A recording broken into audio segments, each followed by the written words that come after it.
Okay. So you just determine lang naman whether FEC is lower, limit of normal, yes, and it is obstructive. Automatic yan.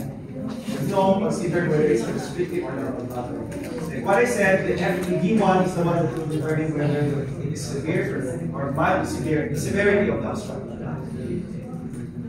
So, ano naman yung mga specific pulmonary abnormalities that we can see in some obstructive, sa tayo sa isa. Name, give me an obstructive lung disease. COPD. Okay, asthma, very good. Let's start with that. Remember that in COPD there are always two areas. Chronic bronchitis type and emphysema. They are practically the same when it comes to the pathophysiology, but when it comes to the histological basis, okay, so chronic bronchitis, there is always inflammation and excess of mucus within the bronchus.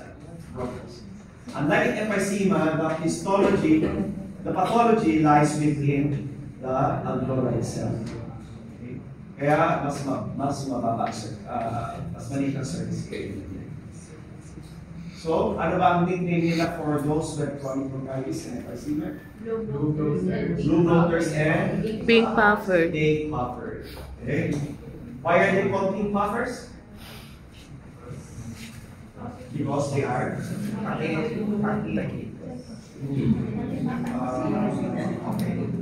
let's change it. Bakit tinawag na blue bloaters? Oxygen. There's something else pa. Aside from that, they're blue, they have mostly? Cyanosis. Cyanosis. As compared to the other one, wala siya cyanosis. Wala siya cyanosis. This is a very good example that we got to do. When it comes to the sputum, alin ang mas marami? Chronic bronchitis. Kanya ay condensed milk at kanyang sputum. While yung sa sputum naman, sikat naman sa evaporated milk. Okay? Estimated, yes, true. Talagang malakondensada ang ng chronic bronchitis. Talagang makikita mo isang baso pa yan. Milky. Nakakatipon na. Kaya, mga specimens ng mga medley, make sure that you have a separate refrigerator for specimen.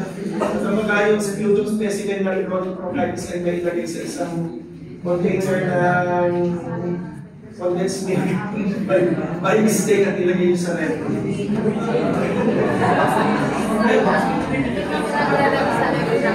Okay. But yes, you were right in saying that ang chronic bronchitis sila yung matataba. That's why they're bloated. Bloated. While yung emphysema, payat. They're always very thin. Okay? So another example of that is here. Supply positions. The blue bloaters, the chronic bronchitis, and the pink puffers. Okay. Ano mga causes na COPD? Smoking.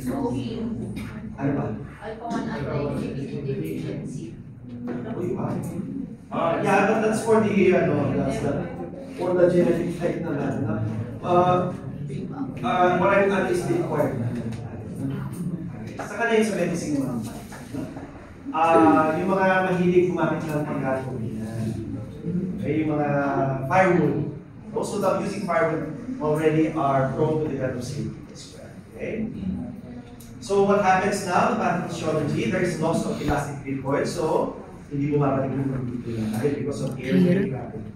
Okay, so there is what we call the compensatory mechanism for that, and causes what we call progressive hyperinflation. Okay, that's hyperinflation. Usog na usog ang labs niya. Nangyayari, they will also increase the work of breathing. If you are a chronic bronchitis type, what will happen now?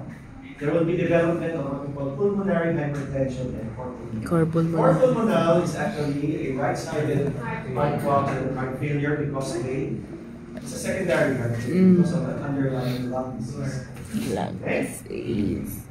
Okay, another. Anyway, this is another pulmonary disease that I wanted to know. Pneumonia.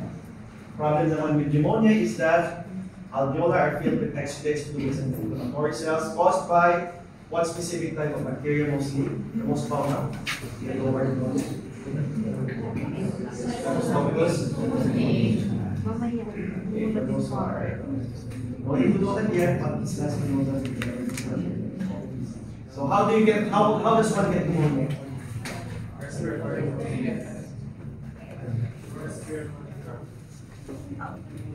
Oh. Well, any answer, any other answer. When you say respiratory droplets, pag may isang tao na pneumonia, inutuhan ka. Kakaroon ka na rin. Is that true? What is the most common mode of for one to develop? There is actually only one. It's only aspiration. When you say aspiration, naandyan na yung mga bacteria. It's like this.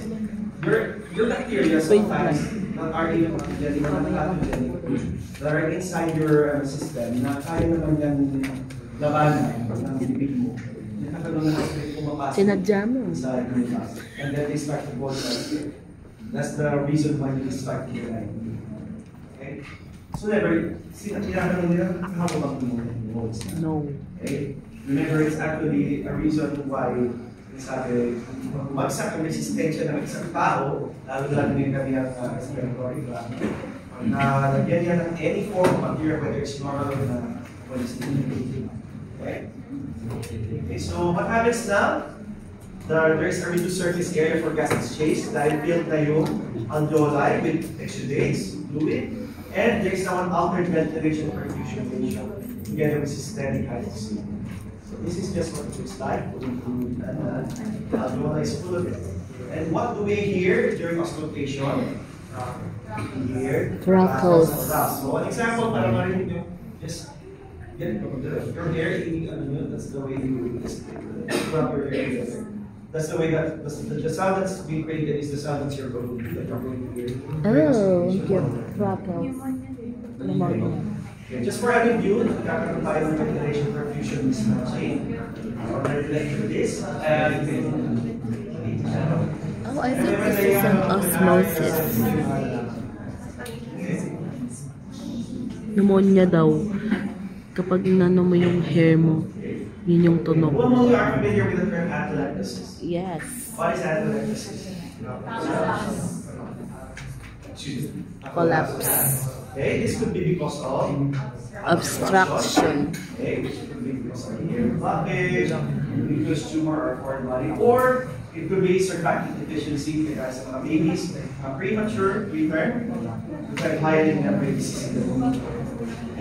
So, mangyayari dyan, the lungs collapse, causing oxygenation to be evaded.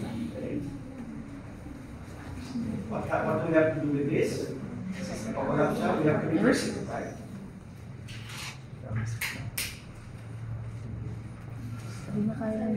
Okay, another obstructive lung disease that you know? Obstructive lung disease, another, aside from COPD. Ano pa? Bronchiectasis, okay. Another one. Asthma, good. Okay, so what is asthma here? Asthma. Asthma is actually a bronchospasm. It's a bronchospasm. The tendency of the airways likes to constrict, right? And then there's airway inflammation with hyper-responsiveness. But there's one more thing here that I would like to add. There is variability. Whenever you have an attack, iba ang atake mo doon, iba ang atake mo yun, iba ang atake mo next week, iba ang atake mo. Iba-iba. It's not fixed.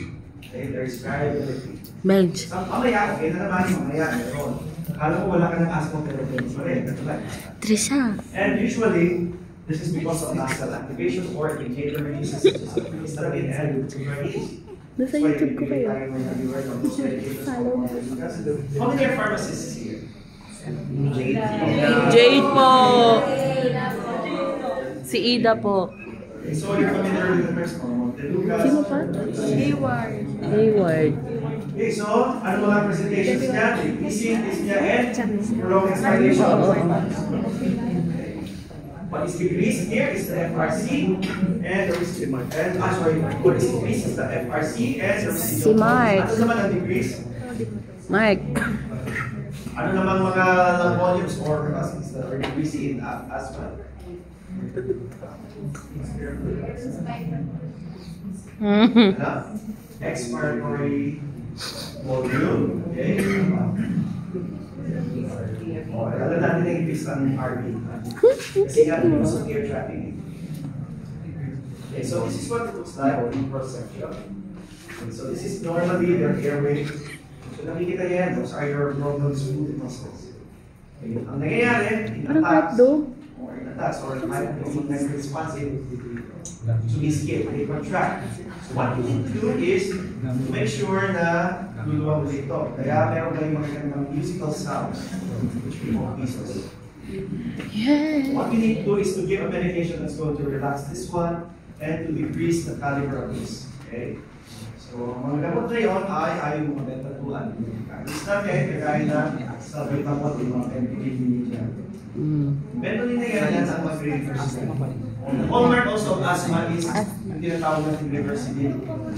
Pag nag-take siya ng pag-atake, tapos nag-take siya ng gamot, nag-realize siya, maganda pakiramdam. That's what we call reversibility. That is the for asthma. So logically, what happens here? Mucus now becomes so thick.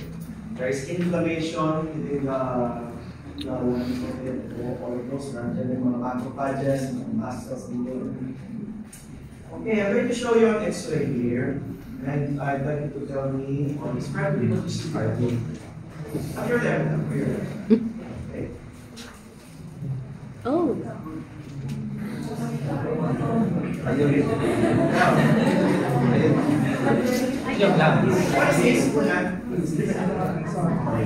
Yung sa heart? Ba't ganun yung heart niya?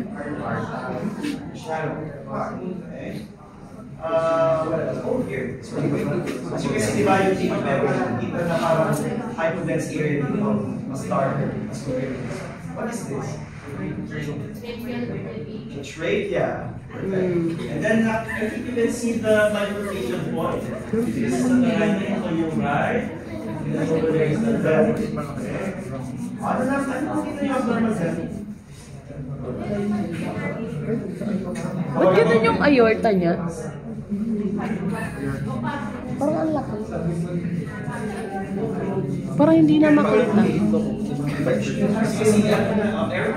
No? Very bad point to be the abnormality. RV. RV. Ano? Try. RV. Kasi alam nyo, sigurado, kung nag-bed ka, tingin ko naman itong x-ray ko. Di ba kapag Kaya, sigurado ako. Doc, si Mark po. Doc, si Mark po. Si Mark. Sige, sige lang. Bakit kayo hindi? Doc, si Janet. Si Janet, Doc. Romulo Lopez.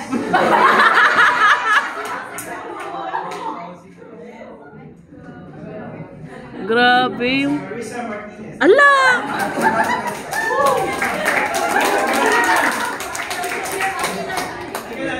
Ano ba yan? Ocular inspection. Wait lang. Okay. Sabihin mo na direct to the point. Sa ano ang napansin mong abnormal sa sex? Yung ano po po, yung lungs niya, dapat po di ba yung black? Joke, di ko alam. Ang black dapat. Can you point to me where the abnormality is?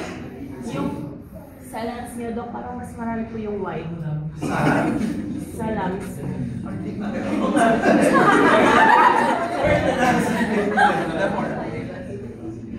Call a friend. Sino na? RV. Kaya! Alam mo yan!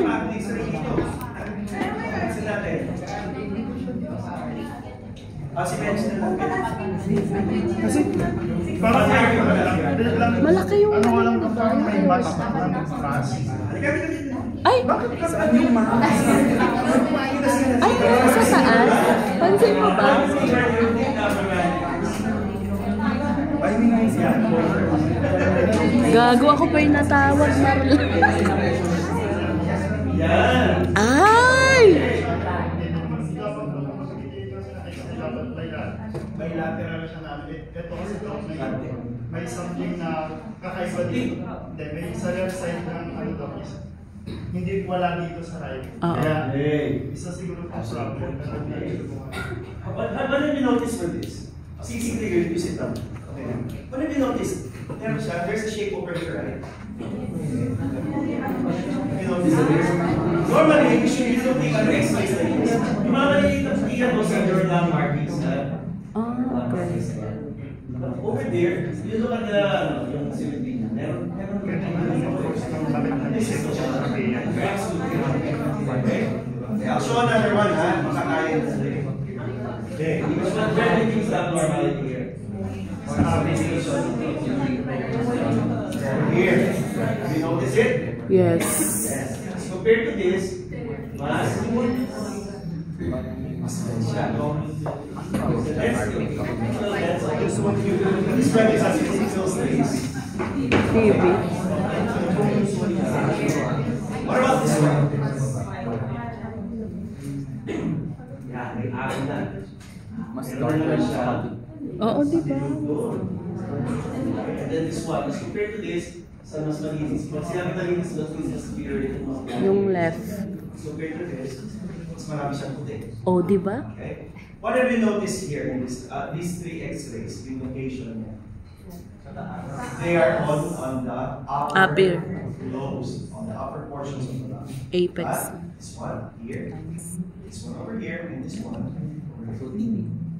Oh, ang cute. What does this tell us now? There's actually one specific disease that are only located in this part. It's tuberculosis. And this is very typical of having therapy. Ito yung tinatawag natin ng having. Iba pa yung plaque. RB. So this one is the wall of the cavity. This one, wala makita eh. Bakit siya? This one is another cavity. Bakit kaya this one is gusto niya dyan? RB. RB. Iba pa yung plaque. Aerobic, so that means Madaling. mataas ang oxygen. Okay, so what are the pathophysiology? They form what we call granulomas, and later on form scars. Okay? Ang nangyayari dyan, kaya tuberculosis is a very slow-growing bacteria. Kung meron kang hinalikan dyan na may tuberculosis, hindi pwedeng next week meron ka ng tuberculosis. You have to be living with that person with tuberculosis for at least a total of 3 months in order for you to be able to be exposed. To be exposed para masabing you have a positive.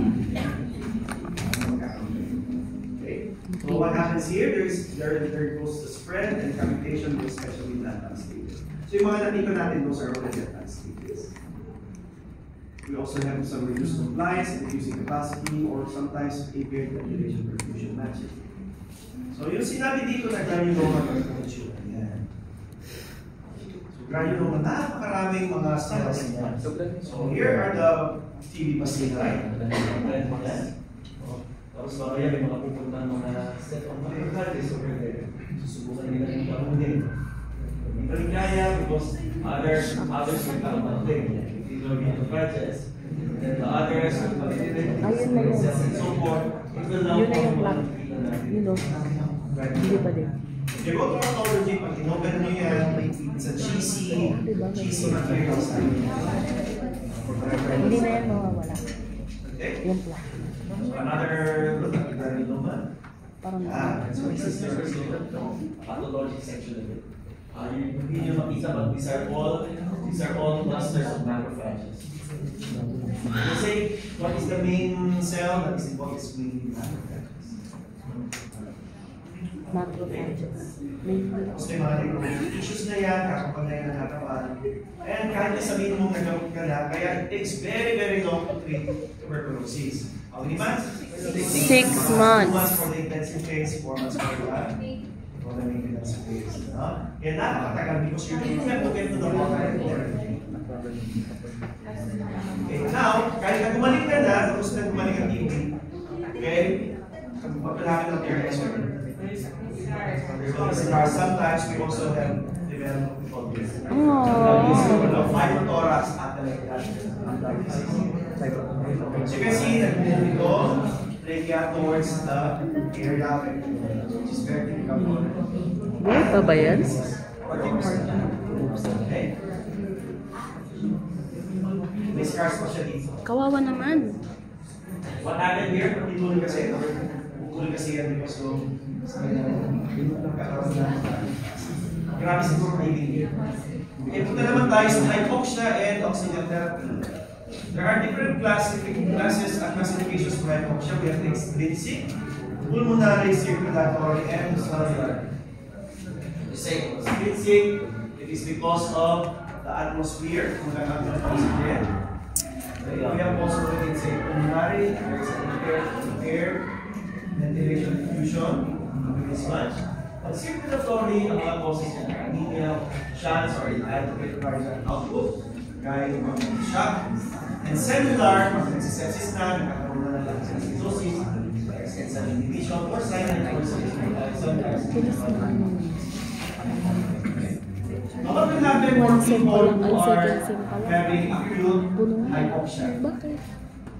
May mga our body, particular oxygen works our tendencies sometimes. Yung tablet. Kailangan pa rin natin Ilan ba yan? makakuha tayo sa pagka. Mas mataas pa. Have you heard of the Wala nang the gas chamber in the complex? Are you familiar with what it Or is? ano ka?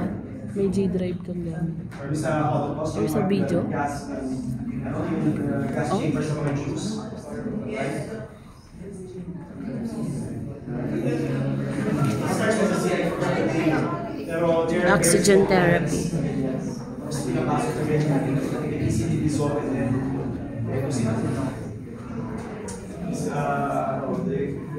sabi raw, during that time daw, they were blowing their wings like the gas chambers from the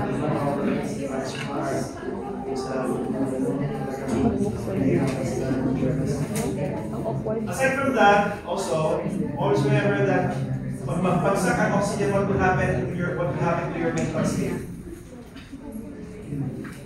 Mababang oxygenation mo sa mind, sa brain. Babagsak yung ano. Impairment or sometimes even Hypoxia. That is why some people who are not conditioned in exercising, mas madali sila tumataan sa kayo. Because hindi sanay. hindi ganun maganda hindi nakakondisyon ang endurance nila for oxygen uptake ng kanilang mga muscles. Muscles. Uy. So here are just some of the acute effects and the chronic effects. Acute effects, hyperventilate, that's true. Yes, pero mas malakas pa rin ang stimulator ng carbon dioxide. There's increased heart output, pulmonary vasoconstriction, systemic arterial vasodilation.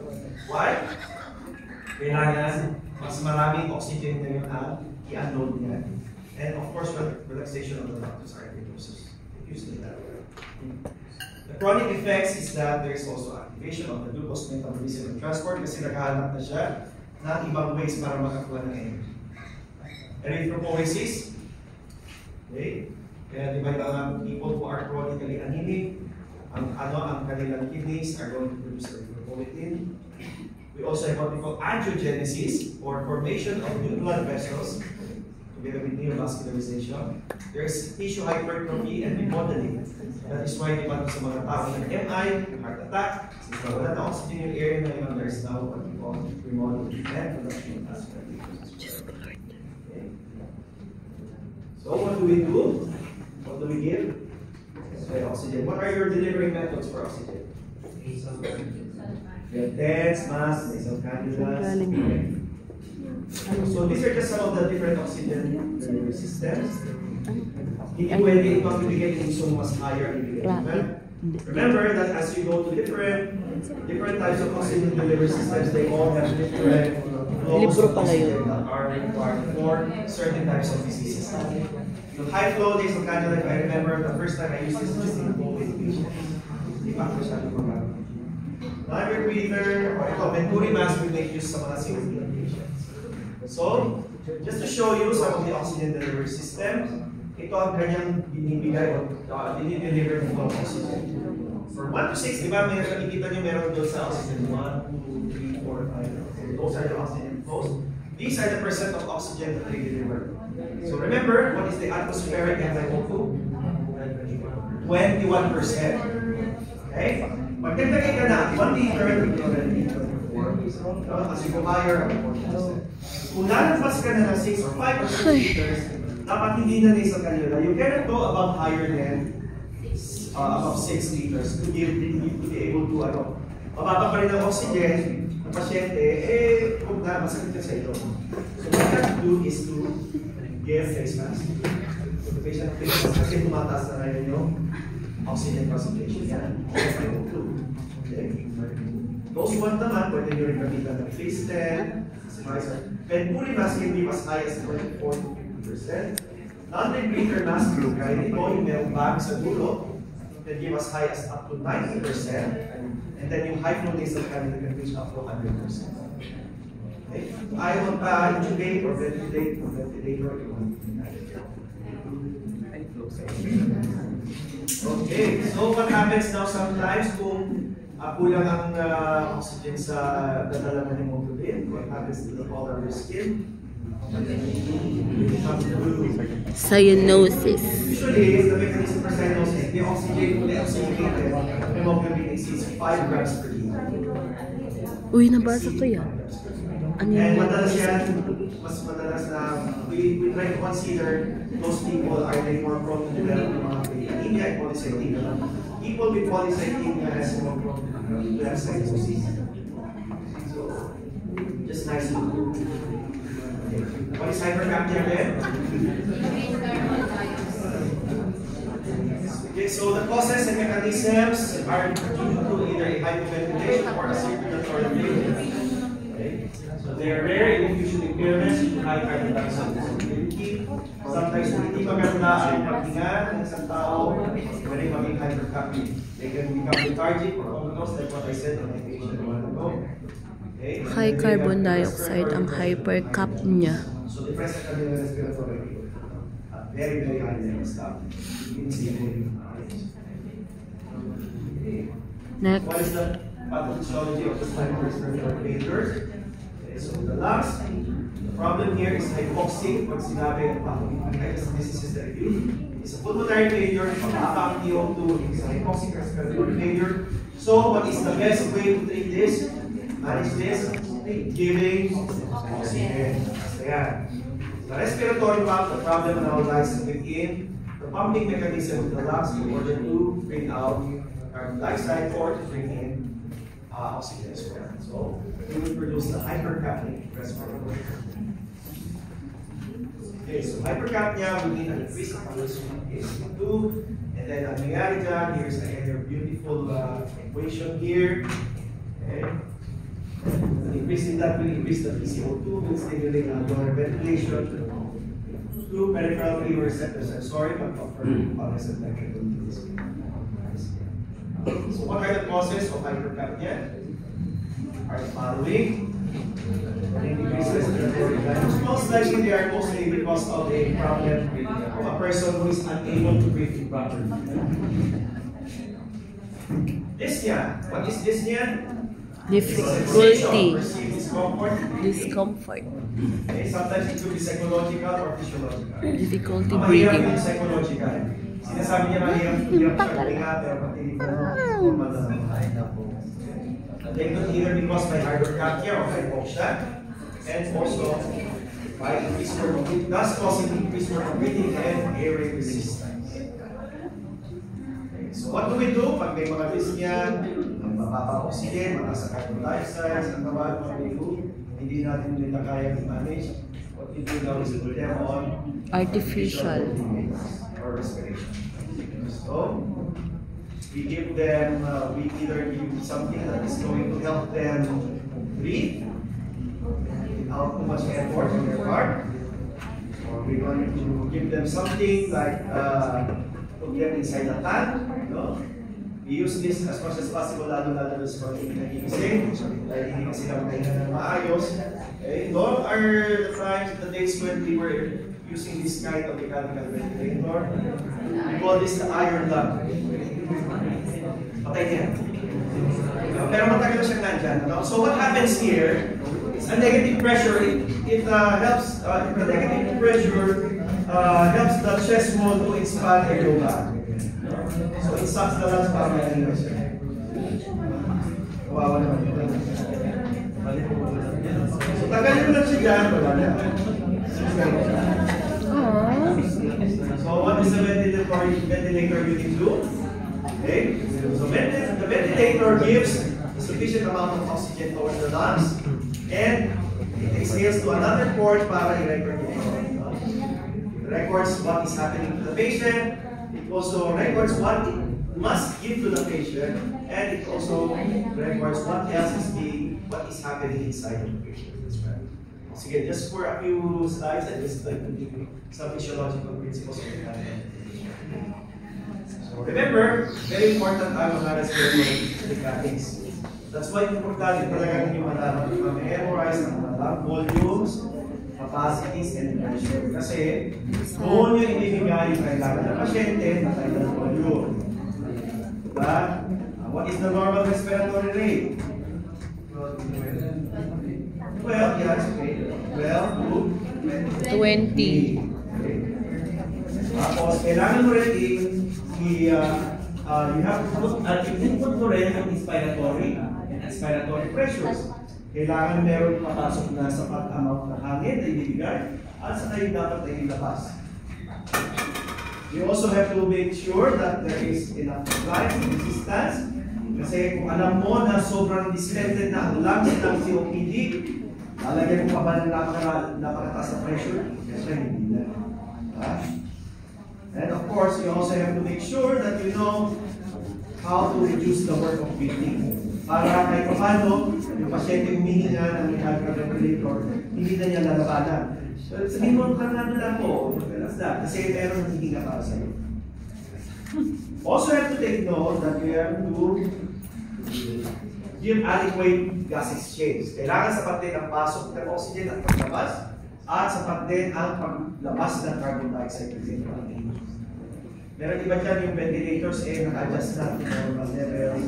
Ando sa sapat na levels pero hindi ka mo tumataas pa yung carbon dioxide. O sige, isipin nga natin. Mataas ang PaCO2 ng pasyente. Sabihin na natin 65. Ano ang mga parameters na dapat natin galawin sa mechanical ventilator para bumaba ang PaCO2? Respiratory rate. Wow! Galing yan! Bakit? Lalabas niya yung... I-blow niya. So, pataasan mo. Sa ratio hanggang 20, i-blow mo. Minsan ginabot ka ng 20. Okay? Pag ang oxygen naman ay mababa, ano naman ang matatasin nyo? Oxygen. There's a port there that gives the certain amount of oxygen percentage. We call that the FiO2. The FiO2 is measured from 40 up to 100%. Okay? When you give 100%, nilagay nyo sa 200, that means that the patient is receiving 100% amount of oxygen. It's delivering pala. Paano naman, for example, nagbigay ka na ng 100%, pero ang kanyang oxygen pa rin ay nasa 70%. What is happening na kaya? I'll tell you what we're going to do. What is happening now to the patient? What is the problem now? What is the physiologic problem? Whether shot or what else? Okay, collapse. There's a problem in perfusion or a problem in perfusion. So yan ang mga, doon na papasok na yung ventilation and perfusion. Okay. So what we would like to do is people who are ventilated is to provide them with positive pressure ventilation. Okay? Kasi gusto natin na yung kanilang alveoli ng lungs will remain suspended.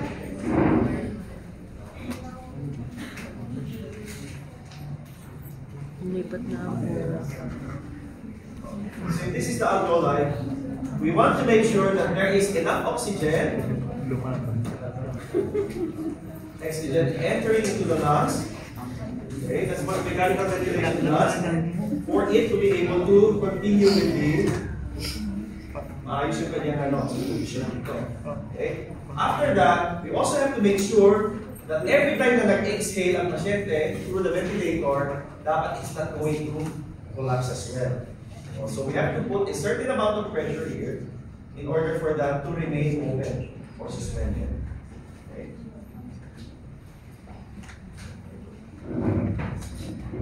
Okay, so what are some of the complications of clinical limitations? Arts. Acute respiratory distress syndrome or ARDS. We're very familiar with this when you get to pediatrics. No? These are just good to know. I'd like you to know that ginagamit natin ito for COPD, for neuromuscular disorders, and very often used, especially yung mga anesthesiologists.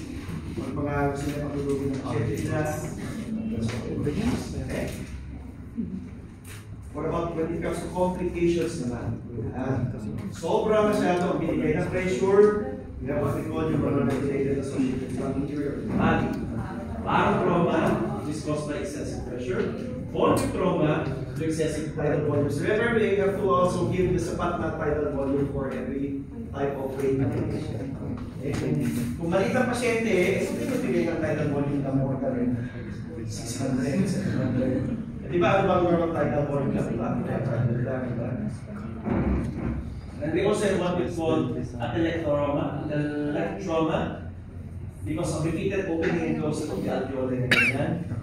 Lumabalik ka ganyan, nagpo-collapse, inflate na collapse, inflate, collapse, inflate. Those are some of the complications. Oh, it's so sad. Ano ba? Those are with regards to the lungs. There are also complications when it comes to the hemodynamics. What will happen kapag tumataas na ngayon ang pressure doon, will be decreased na ang venous recurrent because of the increased intrathoracic pressure. Since tumataas ang intrathoracic pressure brought about by the pressure brought by the ventilator, bumababa na ang venous recurrent. When you say venous recurrent, so what will you expect? Kung bumababa ang venous recurrent. Okay, this one. Okay, let's go sa heart muna. Increase ang output or decrease ang return, di ba? Return yan, di ba? Mabalik. So, mababa, it will be reflective of what? Of your vital signs. Decrease in your blood pressure. Kaya huwag kayo magtataka kung nag-intubate ng pasyente, nilagay sa ventilator. Uy, Dok, bagsak na BP ng pasyente. Okay. Babalik din yan. We also have what we call ventilator-associated pneumonia. This is what I hate the most. Because ventilator-associated pneumonias are, dapat hindi nangyayari. Isa lang ibig sabihin na hindi yung ventilator ninyo. Okay? Or sometimes, oxygen toxicity. Diba sinabi ko, na you only have to give a certain amount of oxygen because the body is only capable of carrying this amount of oxygen to be delivered towards the different tissues of the body. However, in cases of mechanically ventilated patients, pwede mo na silang bigay gaano kataas kasi kung umabot ng 100%. No? That's why when you get results for the DO2, minsan lumalabas yan na 180, 300, 400 na kami yung DO2. When you should be only getting up to 80 to 100. Okay? Any questions now? Yan yung pinaka-correlation of everything. Okay? There are just two more, the control of ventilation and pulmonary circulation. They are just minor to it. They are just minor to what I have taught. Okay? But it is also a must know. What are in pulmonary circulation? It determines now how is the blood or how does the lung work together with the heart. And when it comes naman sa pulmonary control of ventilation, it tells you naman what part of the brain helps to control you. Sa oxygen. Okay, any questions? I have one more lecture sana, but since busog na kayo. Busog na kayo. Hindi na po kaya ng brain.